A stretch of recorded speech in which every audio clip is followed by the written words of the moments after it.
recognize your name. Walk ahead.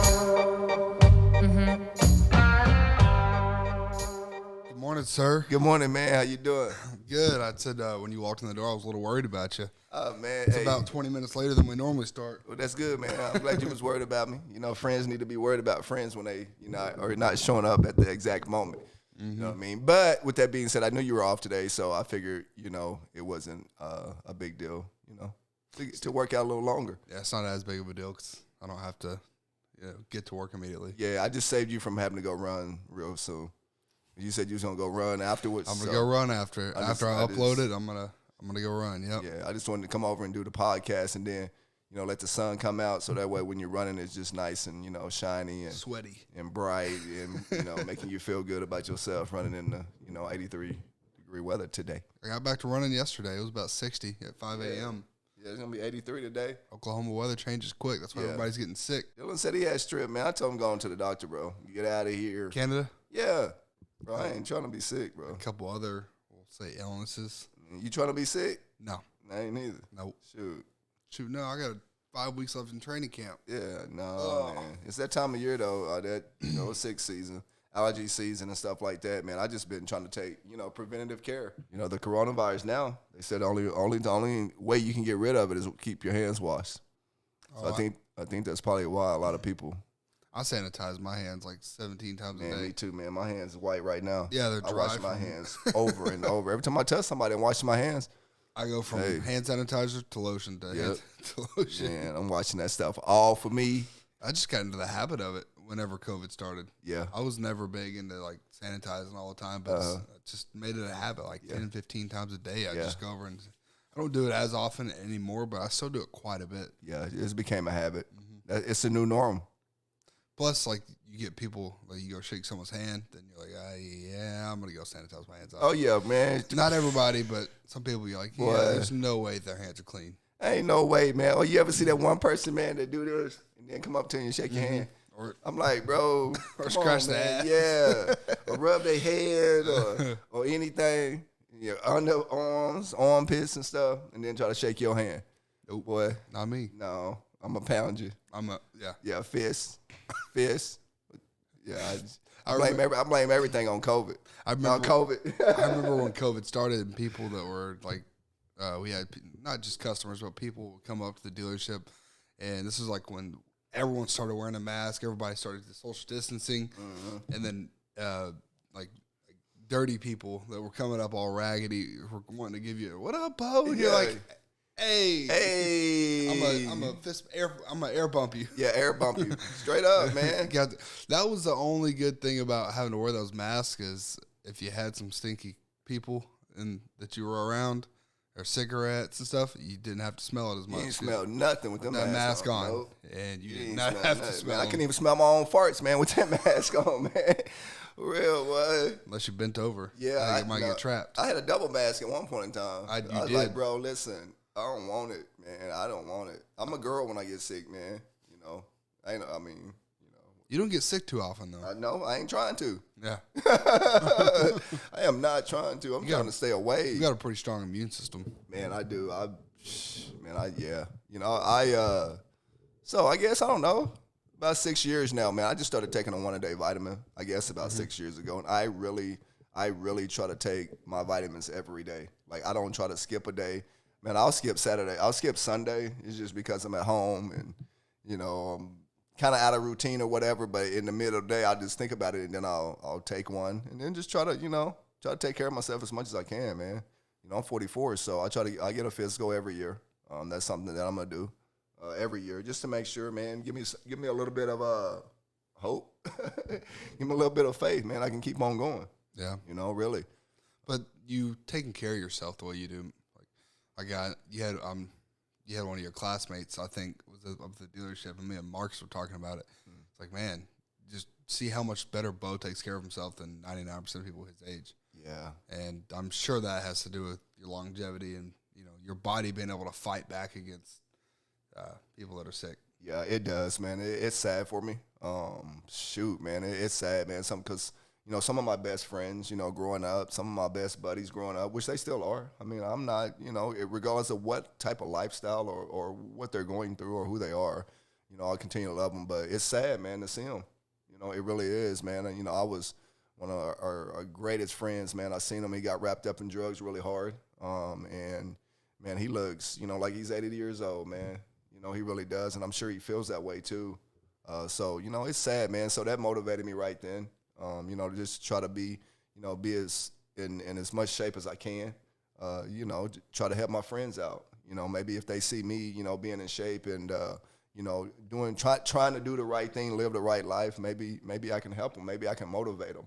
And a lot of them I have, you know, the same people that motivated me in school. I feel like this is my payback for them because, you know, they either motivated me through education, being a great student, or they they motivated me doing sports and being a great athlete. Or just a great student athlete, either way. So, you know, those folks motivated me. They kept me in school. They kept me competitive with my grades. You know, they pushed me, even though they didn't know they pushed me. You know what I'm saying? And so I feel like, you know, this is my time now that I can maybe give back to them, make a motivational video, say something positive, you know, say a prayer, something that I can give back to them just like they gave to me. And it motivates me even more to look myself in the mirror and to feel the way that I feel. And so I'm going to just continue to go on. I got some grandkids, man, 5 of them that I want to be here, you know, when they're, you know, 16, 17, 18, 19, 20 years old. So, you know, and I know working out, I know being fit, I know living a healthy lifestyle can help me live a little bit longer. I want to live as long as I can. I used to be kind of not obsessed, but like very intrigued. I'll just say with the older guys at the park doing calisthenics, guys that are 60, 70, 80 years old, and they're still jacked. And they're doing calisthenics down at the park or beach or wherever they're doing. And to me, that just seems like that's so much more fun doing that kind of stuff and doing the movement and being loose and flexible and at 80 years old versus, you know, having 250 pounds of muscle whenever you're in your prime. Right. I'd rather have that build and be lean and strong. I've never been lean. So I think obviously I'm using the kickboxing very hard, you know, in the cardiovascular training to try to lose weight as well. And, you know, I'm competing, but I see myself, I guess I'm trying to get to this point. I see myself in the future, once I put down the gloves and stop competing in kickboxing, transitioning into going for a run and then doing calisthenics in the park, doing, you know, pull-ups down at the park. You know, I have a pull-up bar in here that I use pretty much every day, and just stuff like that I think would be really fun. It's harder to do calisthenics when you weigh 250 pounds. Yeah, of course. But just something like that would get down to 190, 200. I think that'd be really fun just to have that kind of workout and, you know, run and then mix in your workouts. In fact, you know what, Eddie? We're going to start, we're going to add an extra 5 minutes into our routine, and we're going to stop down at Central Park. And we're going to start doing some pull-ups. There you go. I mean, that's a great integration, you know, to your exercise right now, you know, and that's how you begin to do those things. You know, you can't, I don't believe that you can just jump up in the morning and say, hey, let me go start, you know what I'm saying? Let me go start doing calisthenics in the park. I mean, that's tough to do. You know what I mean? You got to start adding that stuff in your exercise routine. Yeah. You know, and that's what I do. I do the same thing and started, you know, doing that. I started stretching more and started doing, you know, different exercises and, you know, different concentration movements and stuff like that. You know, you learn those things. Same thing with me, Austin. I learned those things from those guys and watching those guys in the gym. You know, a young man, and his name was Jack, and, you know, it was a trainer at the YMCA, and, you know, he taught me a lot. He was an older gentleman. And, you know, he said something to me one time, and I didn't even recognize it. He said something to me. He was huge. I mean, he was, you know, probably 6'5", you know, a big dude. And, you know, and I'm looking in the mirror at myself compared to him. I'm like, man, I want to be, you know, like Jack. He's like 50 years old. Long story short, he was like, Bo, he was like, you know, and I was doing some shoulder shrugs, and he was like, Bo, squeeze it. He was like, guys the size of you and me. And I'm like, the size of guys of you and me? Like, what do you mean? Like, you know, and I think what he meant by that was, Bo, hey, you know, for your size, you look great. You know, just squeeze it a little bit more and you'll look greater. And so I just kind of took an insight on that, knowing that, you know, those type of people motivate you. Those older gentlemen motivate me. I think they motivate every young man in the gym because at some point in time in your life, hopefully God willing, you'll be his same age. And, that's just that knowledge, Austin. It really is. And, you look at all those guys, those older gentlemen, that are in shape. They're not lifting heavy. They're not lifting heavy. They're not lifting heavy at all. They're doing a lot of reps, calisthenics, and stuff like that to maintain, their healthy lifestyle. People think that we was talking, I think maybe you or somebody, I can't remember, but anyway, to be fit. People think that you have to be fit and you have to be skinny, you have to be cut, you have to have all these muscles. You don't. Fit means being healthy, and that's just what I want to be. Yeah. I just want to be fit. I want to be healthy, right? My mind and my body. And when I put both of those together, I look great, I feel great, and I act great. I mean, everybody's body's different. Like, Absolutely. Will I ever be as shredded as you? Maybe not. Maybe. I don't know. Yeah. I've never seen myself that low in body fat, right? So I don't know what my abs are going to look like. Of course. I'm not going to be lifting weights like you are, so the likelihood of that is probably not up there. But I want to do it for different things. But you said that you can't just jump into calisthenics, right? That's what fascinates me is you can have these guys who are in their I was one of those guys who would go in there deadlift over 500 pounds, who could power clean 275 pounds, who could bench press like 350 or whatever. I think it was 340 was the most I ever got when I was a junior in high school. Who can go do these strong lifts, but can't do these calisthenic body weight workouts. Mm-hmm. So, are you really that strong if you can't move your own body weight around? Yeah, and that's what's fascinating to me is those guys are like the gymnasts. Yeah, like those guys are strong. They're strong. The wrestlers who can manipulate another body, who can control their own body in different angles and contortions off of one arm and one leg, and that type of stuff to me is fascinating, and that's why you see those guys who just have that ridiculous grip strength. Yeah, absolutely. The guys who turn a wrench, I mean, like they have a different kind of strength. Mm-hmm. Have you ever shaken like an older mechanic's hand? Oh yeah, and you're like, geez, yeah. You didn't get that from the weight room. No, you didn't get that. No, you did not get that from the weight room. And I used to, do a lot of it, especially growing up, man. Like I said, I'm the youngest of 13, so my oldest brother is 67. It's at a sister turned 65, but, back in the day, that's what it was. I mean, there wasn't any weight rooms and nothing like that. I mean, you was out there turning wrenches and wheelbarrows and, lifting sandbags and, all that stuff right there. That's where all that stuff comes from, And like you said, man, I wish I could find a picture of this guy, and I will. Next time I see him, I'm going to get his information for you. But he is a gymnast. He was a gymnast. He was a world gymnast, and I wish I could think of his name. But that's all he did, man. He would pull out his bands and his rings and stuff like that at the gym. And I used to be in the gym working out, watching him do these things. Like I would just quit my workout and watch him do them because he was so strong. He was so flexible. It was just unreal. And when you see him, man, he has a head full of gray hair, pure white. But when you see him, you could tell that if this man take off his shirt, his body frame is legit. Mm-hmm. Like his shoulders are up here, bro. Yeah. Like his traps are like, and I'm just like, wow. And he's not like that big, like a bodybuilder, like a muscle up bodybuilder. He probably weighs 165 pounds, but he looks like he weighs 190 pounds. And athletically built. Just athletic build, never touched the weight. Never touched the weight in the gym. He uses rings and his bands and stuff like that, doing pull-ups, calisthenics, and things of that nature. So the UFC and so Endeavor has formed. So Endeavor owns the UFC. It's a group, yeah. They have just brought together the UFC and WWE. So now they're one big company. Gotcha. So this just happened, I think, yesterday. It just I seen it about a week ago. Yeah. I don't know if it was Joe Rogan or somebody was talking about it. That scares me. But I seen it. I seen that they were going to integrate WWE, and it might have been somebody advertising WWE. It might have been a wrestler, or what's the chick's name? The black chick, really good. She's like a superstar. Oh, I don't watch them. Okay. I don't watch WWE. Okay. WWE. Okay.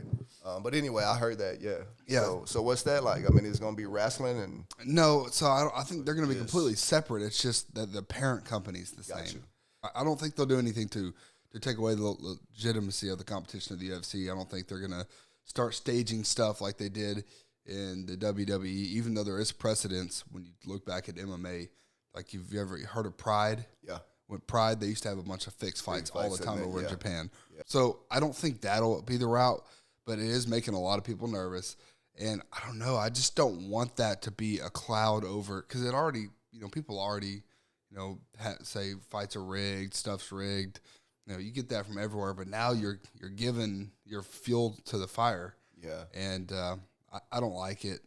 I've never been a huge WWE guy, just because it's, if I know one thing's fake, then and there's already a set outcome, I don't really want to watch it. Even in a movie, you don't know what the outcome's going to be. Yeah. It may be fake.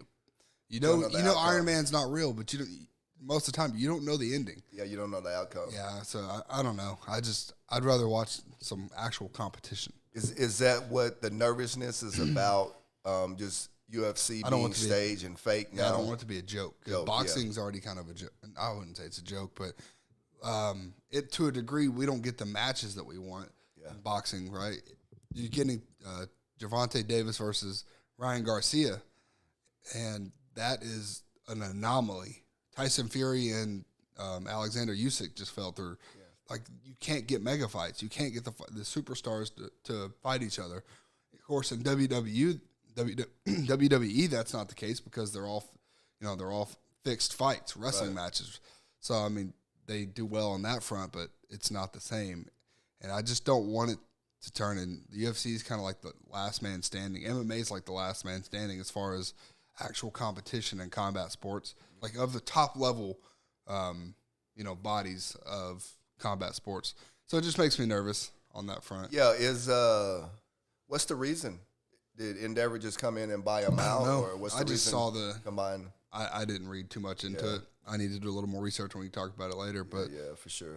I just saw the headline yesterday, and I was like, oh shit, the company's worth like $20 billion now. Yeah.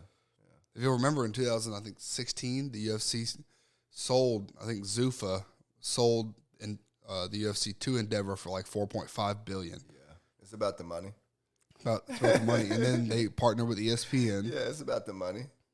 Yeah, you wouldn't sell it if the money wasn't right. Yeah, exactly. You wouldn't even attempt to offer it if the money wasn't right. So it's about the money, and it's a business. I understand it.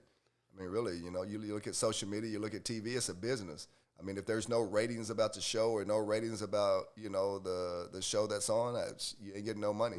DeMarco Murray, right? Yes. You know how his godparents are the Fertitta brothers? Yeah, absolutely. Or one of the Fertitta brothers? Uh-huh. I think, I don't know if the amount's right, but I'm pretty sure that him and his brother bought the UFC for like $50 million. And then they sold it for 20 years later, like $4.5 billion. Oh, wow. Yeah. So, yeah. That's a hell of an investment. That's a hell of an investment. That's a hell of an investment. So, like you said, Endeavor, it may just be an investment. Hopefully it stays the same, and hopefully, everything just keeps moving. Maybe. Yeah. Maybe not. Maybe we'll see John Cena be the next heavyweight champion. Yeah, maybe so. John Cena versus John Jones. You heard it. It's interesting now. It's John interesting versus to follow. John. Yeah, it's interesting to follow now. Sure, yeah, I did see that, man. I was just curious about it. I thought, it was just a hype. Trying to ban TikTok right now in Japan. They are. We're not going to. You are. What? Shoot one of your sons. Shoot one of your sons or we kill everybody. Steve, what should I do? I don't know. Okay. I don't know. Billy's older. So I saw this one a couple weeks ago. I thought it was funny. You are. What? Shoot one of your sons. Shoot one of your sons or we kill everybody. Steve, what should I do? I don't know. Billy's older, but Jimmy shows more promise. Are you kidding? You want me to shoot one of my sons? No, I don't want to. That's a choice. Oh my God.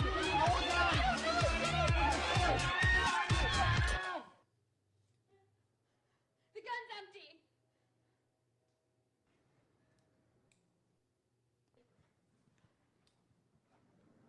You were gonna shoot me?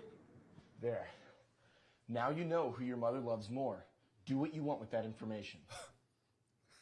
Bye. That's so messed up. Oh, my God, bro. That's so messed up. Wow. So, you guys want Domino's or that other place? Domino's? Dad's like, my hands are clean. Yeah, that's messed up. Please don't hurt. What should I do? I don't know. Timmy's younger, but Johnny has more promise. Wow, man. When you think about that situation, what you gonna do, man? I mean, hey, listen here, little boy. You been bad, boy. This little kid over here being good. Yeah, I'm gonna tell. Yeah, I'm gonna tell everything. The funny part's it's an impossible situation for the mother, but the son's like, "You were gonna kill me," and then robbers are like, "Your mother loves you or loves him more. Do with that information what you will." Wow. Hey, for every kid out there that's watching this, don't be bad. If you got siblings, do not be bad. You might be the one getting clicked. Yeah, you're gonna be the one. She's taking you out first. I'm just telling you. Taking you out. It's the quote. I'm going to read it. If you Steve Jobs said, if you want to make everyone happy, don't be a leader, sell ice cream. Yeah, you're right. You're not going to make everybody happy. Yeah. Not going to make everybody happy. I mean, just from our day-to-day, I mean, nobody is going to like every single decision you make.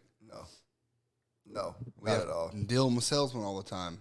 Not at all. Go sell ice cream. This half deal versus not half deal versus, I mean, I talked to them 3 months ago. I sold them 3 years ago. I mean, you're always splitting hairs. You're always leaving somebody out. Yeah, you are, man. You will always leave somebody out, especially in our business, just like you said it, man. And now I used to get so upset. I used to get so pissed off. I used to get so mad. I don't even anymore. I don't even know for what. I am not going to exhaust my energy on something that you're not happy about. It's because it's my opinion and it's my way, and that's how I like it. I mean, that's really what it boils down to, man. And you know, now, yeah, I'm my purpose on life now is to make everybody mad. It is not make everybody happy. It's to make everybody mad. You know why? It's because I need them as mad as I did, so they'll start to change. So they'll start to change, bro. It's because when you're making people happy all the time, they don't see the negatives. They don't see the downfalls. They don't see the things that they need to work on themselves so that they can keep their own selves happy. If you gotta go out and just force yourself on somebody to make them happy, then they ain't happy with themselves. They're not, man. They're not happy with themselves. You know, you don't have to make me happy anymore. Nothing doesn't have to make me. You know what I'm happy about? I woke up this morning. That's what I'm happy about, man. And so, you know, you when you look at everyday life for the folks out there today, the folks out there today that are giving your heart, you're giving your time, you're giving your energy, you're giving your positive thoughts, you're giving your motivation, you're mentoring people, you're doing everything in your power to make somebody happy, stop doing it. People who rely on other people for their own happiness are never going to be truly happy. Yeah, stop doing it. Because people will let you down. Yeah, they're going to let you down, man. They're going to let you down. They're going to want to rob you and take and steal from you every piece of happiness you got because they're not happy. Have you ever went to somebody and told them that you done something great and they just kind of like, oh, okay, good. Mm-hmm. With no excitement, no build-up, no nothing? Well, those same people are unhappy in their own life, and they're not wanting to see you happy. So you know what I'm going to do? I'm going to be happy for everybody. The amount of people who actually want others to be happy, like if you really like just taking that information that you just gave, if you went and shared something that made you happy, something you accomplished to 20 people in your life, how many of them would actually be genuinely happy for you and then share that joy with you? 5. I was gonna say 3. Yeah, 5. 3. Yeah, 5. Yeah, 3 to 5. Yeah. 3 to 5. So. Depends Knowing on that who you're talking information, to. why are you relying on other people for your happiness if at maximum 25% or 20% are going to actually care?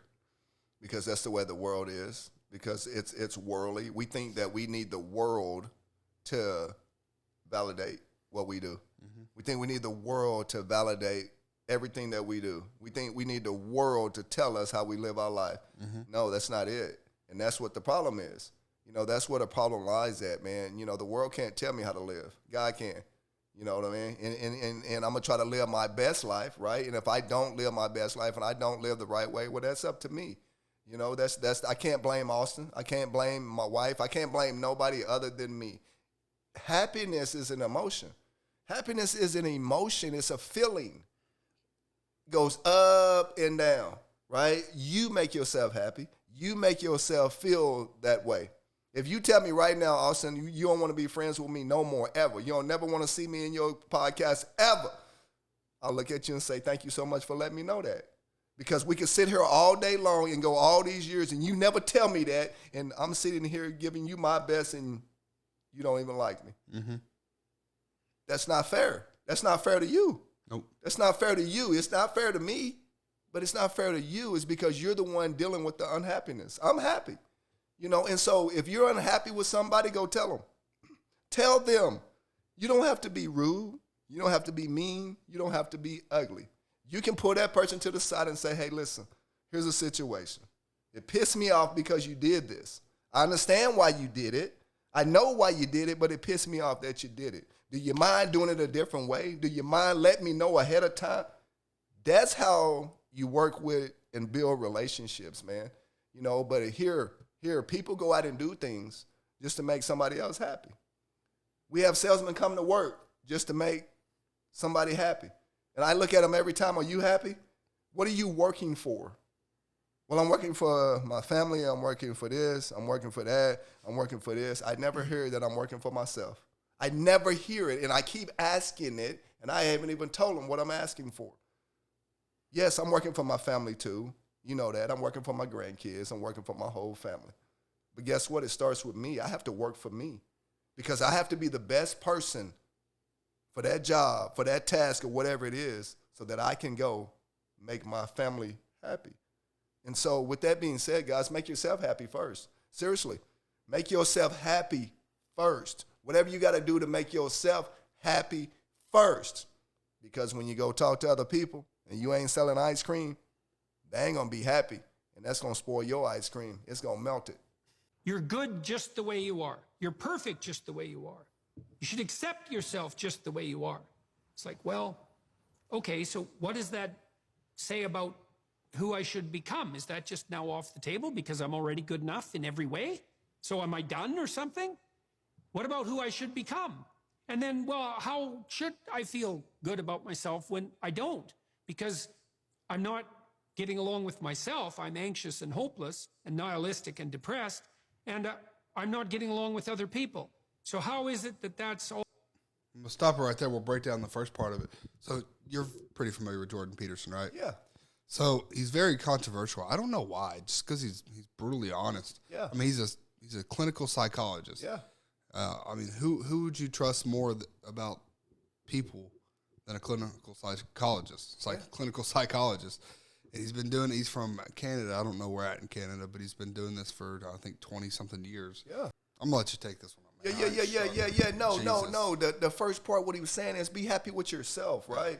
Be happy with who you are, right? With who you are. So God made you who you are, right? Who you are. I used to not be happy with myself, right? Because I was the skinniest kid in the school, right? I was the skinniest kid. Everybody, "Bo, you just skinny, you just skinny, you just skinny, you just skinny." Well, I wasn't happy with it, right? I wasn't happy with it. I'm still skinny, right? And I wasn't happy with it. And then I started realizing, got him. No, you're not happy. You keep telling me that I'm skinny. You're not happy because you're fat. You're not happy because you're overweight. You're not happy because you're not skinny like me. That's the reason you keep telling me that I'm skinny, because you're too afraid to look yourself in the mirror and tell yourself that you're not in shape. You're not where you're supposed to be at. And so guess what? I let that motivate me now. Yeah, I am skinny and you're fat. So what now? I told a lady that one time. She kept saying it to me over and over and over again, "Bo, you just skinny, you just skinny, you just skinny." And when I told, this is how it works, right? This is when I went home and I told Alicia, I said, "Yeah, I'm skinny and you're fat." And all the ladies in the office just came to a silence. Everybody just came to a silence and got upset and unhappy that I said that she was fat. But it's okay for you to call me skinny. That's okay, right? 10-1. Yeah, that's okay. That's okay. But when I call you fat, you get upset and you get in your feelings. Well, the same thing you're doing to me. So guess what I started being? I started being happy in my skinny self. Mm-hmm. I started being happy. Then I started looking at other people, and then they're overshaped, they're out of weight. And now guess what happened? The scripts and flip now. Well, Bo, you're in such good shape. You work out all the time. You motivate us to work out all the time. You're doing this all the time. Well, that's the same thing that I was doing. But you guys were all in your feelings, and you were too worried about what somebody else was doing other than worried about who you are. They were worried about what someone else was doing, but they weren't worried enough to look behind the scenes and see that you were working out every day. No, absolutely. Worry about who you are. Worry about who you are. Just like he says in the second part, worry about who you are. And he tells you, if you're worried about who you are, in the second part of that, he tells you what happens. I'm glad I turned it over to you because I was blabbering there for a second. I got you. But in today's society, everyone tells you that you have to be okay with exactly who you are, and then you shouldn't progress. That's what majority of society or the media wants you to think is you have to accept who you are and love who you are and go no further with it. Yeah. You can be okay with who you are. Yeah. But want more out of it. That's right. That's right. That's right. And you hit the point to that, man. You hit it, right? You hit it on the head, man. That's what society does to you. They tell you, right? Okay, I'm bad. I'm doing some bullshit. I'm on some other stuff. You doing great. Bo, be who you are. Okay, great. I'm gonna be who I am. I'm gonna go rob something. I'm a robber. I'm a stealer. I'm a liar. I'm a cheater. I'm gonna do all that. I'm gonna be that person, and it's okay. Mm-hmm. No, it's not. It's not. What it's saying is be who you are as you are. If you're a young, beautiful white guy like you, be that person. If you're a smart, intelligent, young, vibrant, positive person, be that person. God puts attributes in us that we have that nobody else has, right? Nobody else has. I figured out now, my attribute now is to go make people smile. That's my attribute. That's my attribute. So now I got to go make people smile, and I've been getting good at it, and there's different ways that I can get good at it. And so that's who I am, right? That may not be who you are, right? So be who you are. Don't try to be somebody else. Be who you are and upgrade yourself every day. Exactly. Just because I was a decent-looking 300-pound white man doesn't mean that I don't want to, be better and better myself and get to 200 pounds and be in great shape. Absolutely. Just because, I had a good smile and nice eyes, right? Right. Just because you were ripped up and, 160, 150 pounds, whatever you were, and people were calling you skinny, but, women still liked you and you were still confident, still outgoing. Doesn't mean that you don't want to put on an extra 20 pounds over the next 5-6 years. No, not at all. Progress yourself. Be better. That's it. Just because people talk about how great your personality is doesn't mean you don't want to work on things. No, not at all. Don't limit yourself just because society tells you that you should be okay. You should be 100% okay with who you are. Yeah, no, and not that's at all. going to be this next point. Yeah, and you said at 20, man. I started putting everything in a 20 frame, like 20 up, right? I was 150. I weigh 175 now, right? And so just move up in 20s. Move up in 20s, and that's something that I had to do. And now people say, hey, you're not skinny, you're just lean.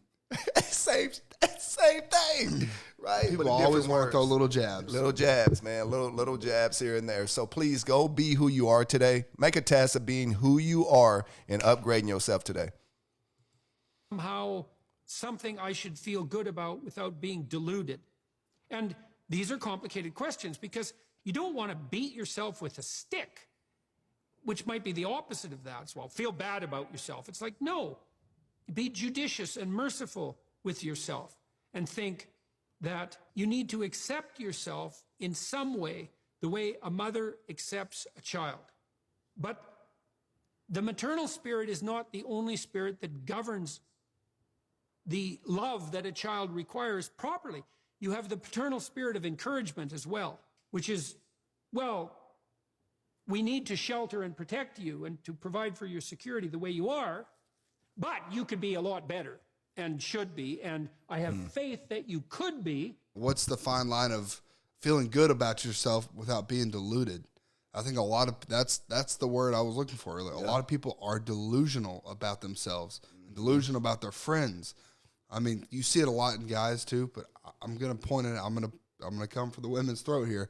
I think especially on social media nowadays, because we're so into this positivity about each other, that people get delusional about it. There's nothing wrong with being confident in uplifting your friends and motivating your friends, but it comes to a point where when you have someone who's on the cover of some magazine that 5'2", 300 pounds, just because she has a pretty face doesn't mean that she's healthy. Mm-hmm. Just because a guy is 6'2" and, has $10 million in the bank doesn't mean that he's healthy if he's 400 pounds. That's right.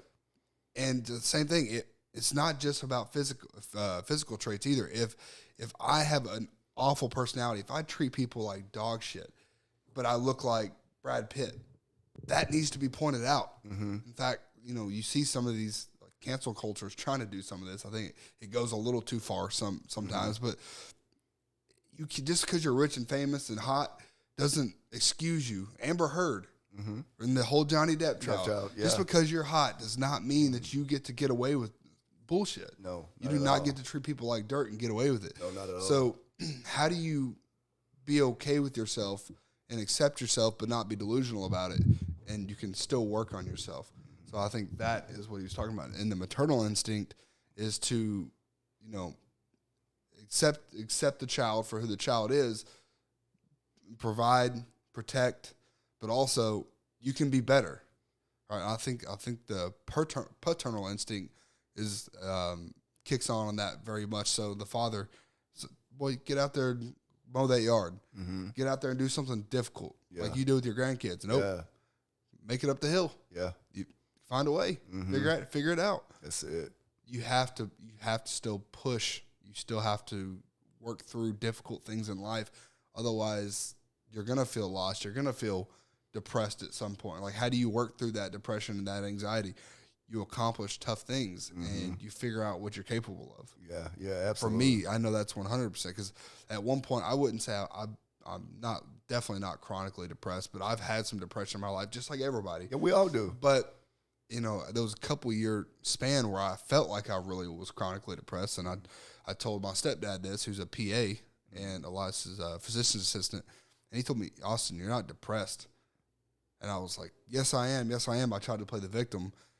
But looking back now, it's just because I was doing nothing in my life. Yeah. And I was going nowhere. Yeah. So, of course, I'm going to feel like I'm depressed because I have nothing to show for myself. And that's a crazy time. Or, you're 20. Being a person is stressful enough, but being a young man trying to figure out your place in the world, when you're 19, 20, 21, 22, 23, 24-year-old man, until you start figuring your shit out, the world doesn't give a damn about you. No, they can care less. Like a 19, 20, 22, 23, 24-year-old woman, if they're pretty, can go, go on yachts. They can go on, they can go on vacations just because they're pretty and someone wants to go take them, show them a good time. Yeah.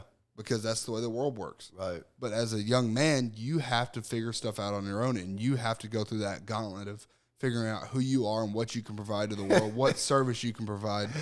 And, once you start figuring that out, then you start getting that identity and you start knowing who you are, and you're not relying on other people for happiness. Man, I talked about it in the meeting the other day at work, and I was really sincere about it, man. And I told all the guys, right? And this is kind of how I kind of started, my journey as being better all the way around, trying to be better, right? Is that you got to have I don't give a fuck attitude, right? And I told the guys that, and it doesn't mean that you don't care about anything. That doesn't mean that you don't care about the important things. That means you can care less about everything that's going around you until you start loving yourself the way you need to love yourself and accepting yourself the way you are so that you can upgrade. Don't worry about what the world says about you, right? Don't worry about what social media says about you. Don't worry about what your client says about you. All you need to worry about is how good you can be, how good you can be. And you can be really, really good. And I share that with them, and everybody can level up, everybody can upgrade. But first, you got to evaluate and recognize and know who you are. That's just who you are. And until you do that, until you really tell yourself and you look yourself in the mirror, until you really, just like you said, bro, feel it, you're never going to level up. I think it 100% starts with the individual. Like, you have to Absolutely. be happy with yourself. And Absolutely. and you have to learn to understand and like yourself first. That's right. And they say comparison is the thief of all joy. I agree with that to a degree. Me I too. think competition is healthy in most regards. a reasonable amount of competition, I should say. I definitely think that you should be looking at other people and seeing how, where they're at in the race to try to take from them. Yeah. But you shouldn't solely base your identity off of someone else's advancements and someone else's progress, because then that's when you have 100% comparison. Yeah. Then, or even 50, 60, 70% comparison. That's when your joy starts to get stolen, because you're not happy with who you can become, and you're focused on someone else versus yourself. And greed, or not greed, with jealousy. Jealousy is a crazy thing. So Jordan Peterson with some bars here, but I don't really have anything else on this one. Oh, me either. You're good. Got that little part out. Do you know who Michael Francis is? Yes. The former mob boss. Mob boss. Mm-hmm. Sometimes you could be in the meeting and you could be the smartest guy in the room, and you don't want to let anybody know that. Let everybody talk, let everybody think they're smarter than you, but you really know what's going on.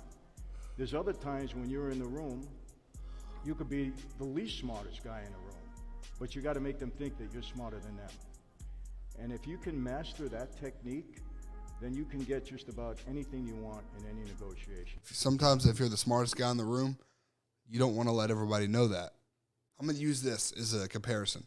Why I think it's completely different, but it's the same, and you'll see why in a second. Open carry, I think, is dumb. Carrying a weapon out in the open, showing everybody that you have a weapon, is stupid. Let's say there is an active shooter. There's a thief. Someone's robbing, a store downtown, and you're walking by. They see you. Who's the first person they're going to shoot if they're trying to make their way out? The man with the gun. Yeah, they say you don't see them. They see you have a gun. Boom, you're the first one dead.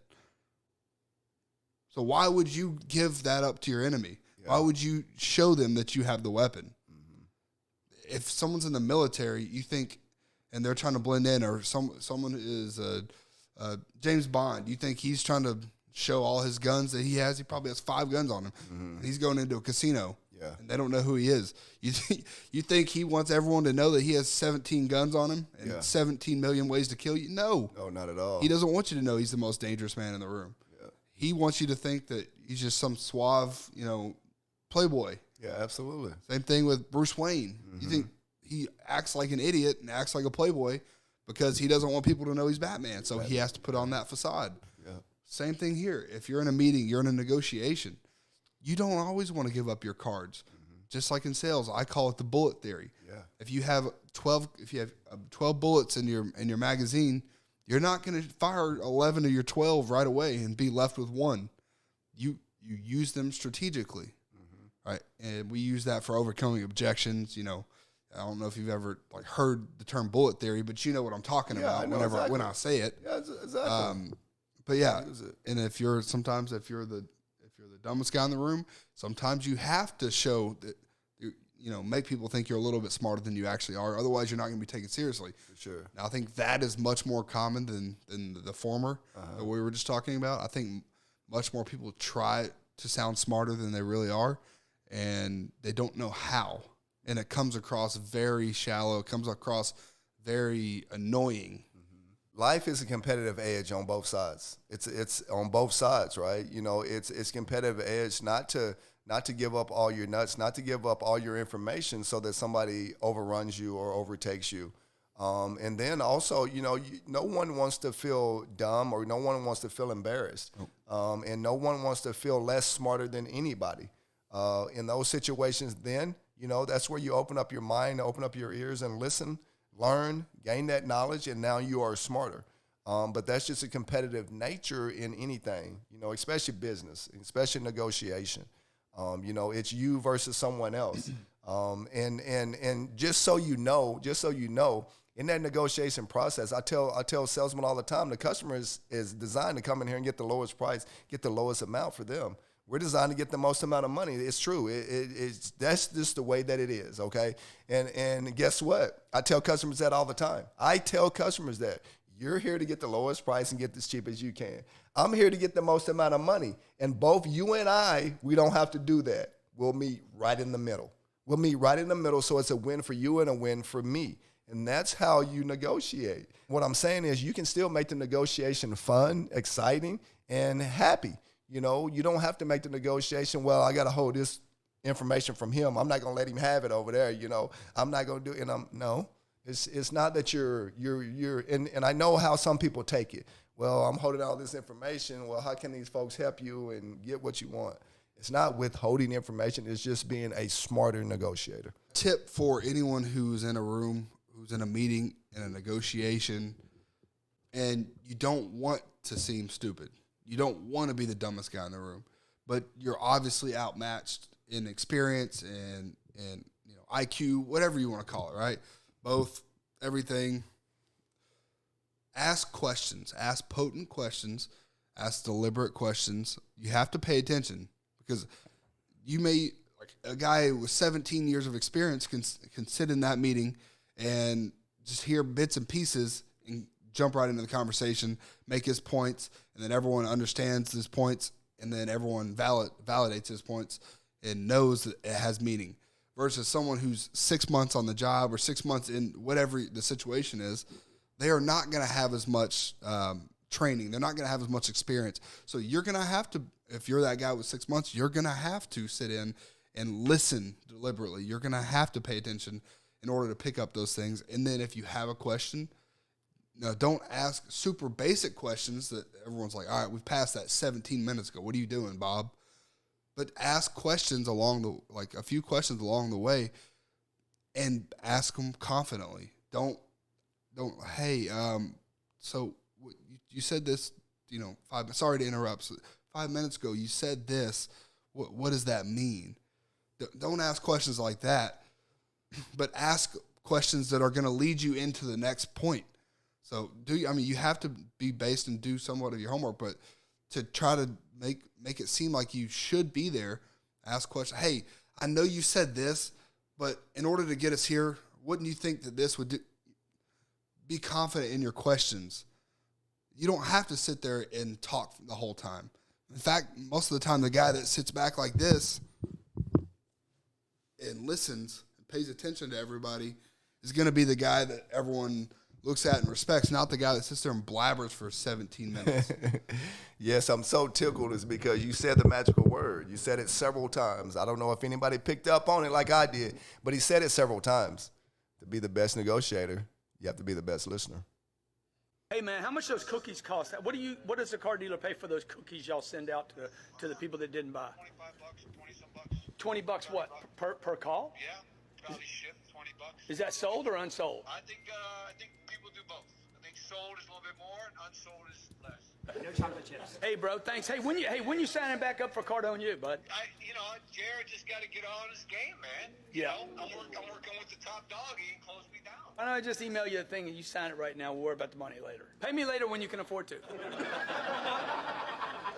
So look, you can have fun with people if you have a big list. And if you understand that you're going to be calling these people more than once, man. Like if you're relying on this one deal, tell him what it's costing him. Do not ask him. You're going to end the conversation if you start asking people questions. Tell him what it's going to cost him. So Grant Cardone gets a lot of flack for a lot of the stuff he does, but I love it. When it boils down to actually it's sales and business, I love it.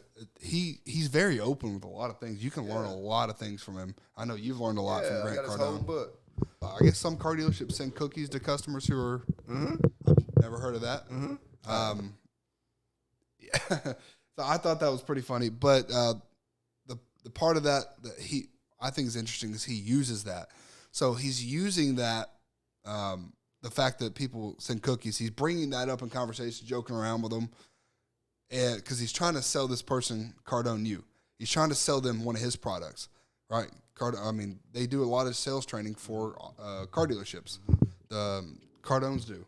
So he's using that to his advantage. Hey, man, he's joking with them. Hey, man, when are you going to come sign back up for Cardone University? I'm assuming he used to have a contract with them. It was probably a big dealership or something.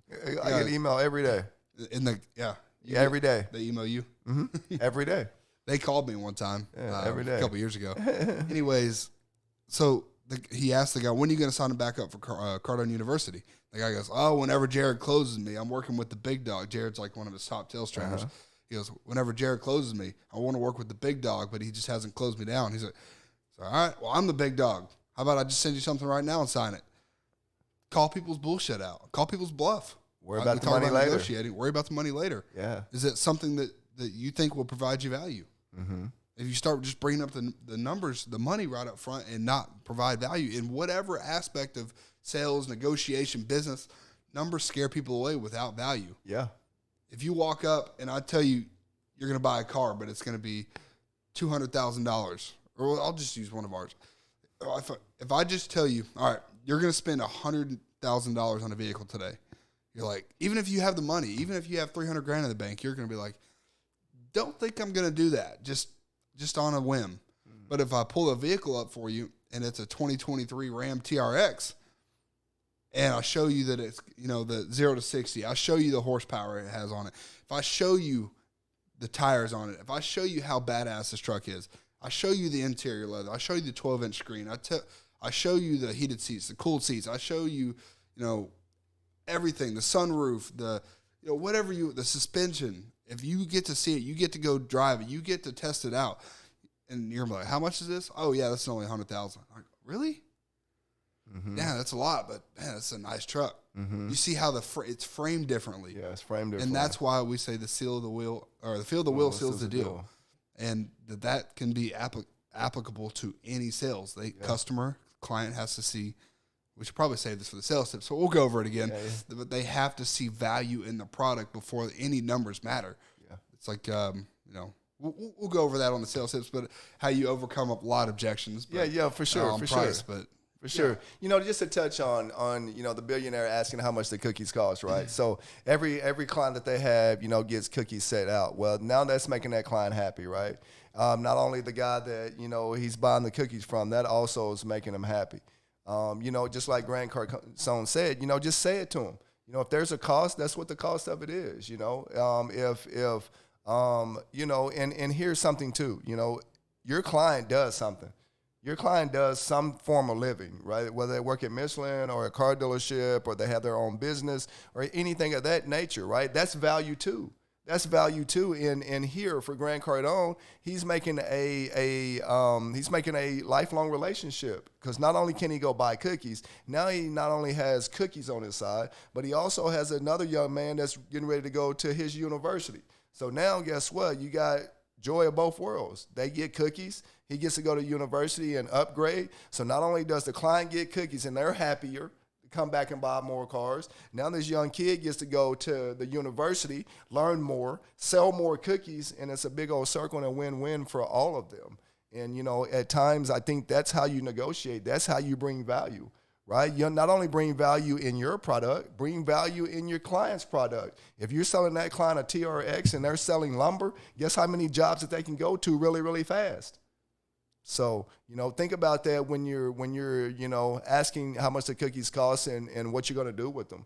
Just like Grant Cardone said, say it to them. We say write it down, put it on paper. Just like Austin said, call people's bluff. I mean, really, if they're telling you something, make it factual. Find the facts about it. And to add to that point, before I get to the last point I have, when people are bluffing, most people have a terrible poker face. They will posture. Nope. Like they'll almost want to smile because they think they're doing something. They think they're winning. Yeah. They think they're doing something good. And all you got to do is, that's why we talk about body language. Mm-hmm. Just look at them. Sorry, can't do it. Yeah. Yeah. Even if you can't, that part of negotiation, he's sitting there, and the guy's saying, "Whoa, Jared hasn't closed me yet."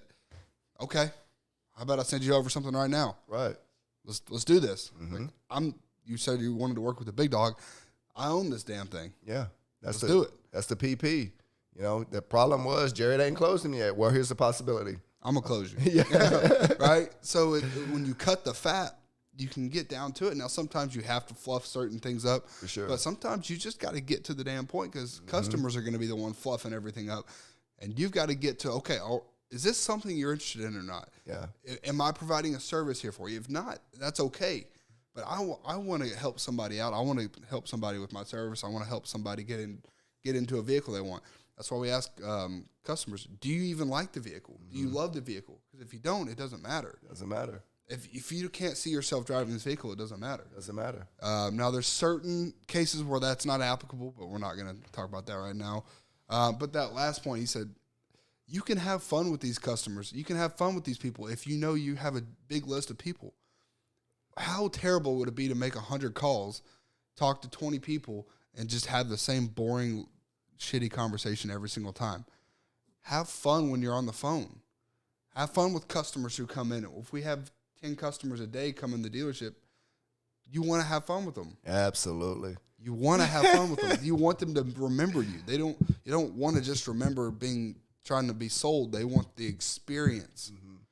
Yeah, you know, they want the experience. And, you know, when I tell you guys this, I'm not bragging, I'm not boasting. It makes me feel good is because I'm leveling up, you know, and the things that I'm telling you guys to do, Austin and I are telling you guys to do, I do those things, you know. And when I look in this camera and I look at you, everything that I say, guys, everything that I say is a direct reflection of my life. If I either went through it, I'm going through it, or I'm getting ready to go through it. My wife came home, and I can't remember this lady last night, and she said one of my associates, they bought a car. And I said, okay. And she said, Marcus sold her. This is last night, Austin. She said, Marcus sold her, and she said, you, Bo, were the happiest person that she bought the car. You were so happy that she bought the car. And I was like, what? She's like, yeah, you were so happy that she bought the car. And first, whatever, man. Yeah, all right, whatever. And then like really thinking about it, no, that's what you preach, Bo. That's what you teach, Bo. That's what you should be doing. So for her to come back and say that and me reflect on that, I'm doing what I'm supposed to be doing. That gives me validation in myself that we talked about, in myself, that I'm doing what I'm supposed to be doing. And I just made it fun, you know. And so again, Austin, yes, you can still, just like Grant said, you can still have fun with your client. You can still have fun with them, and you can still get the job done of closing that deal in the negotiation process. Get up, get out of bed, and get going.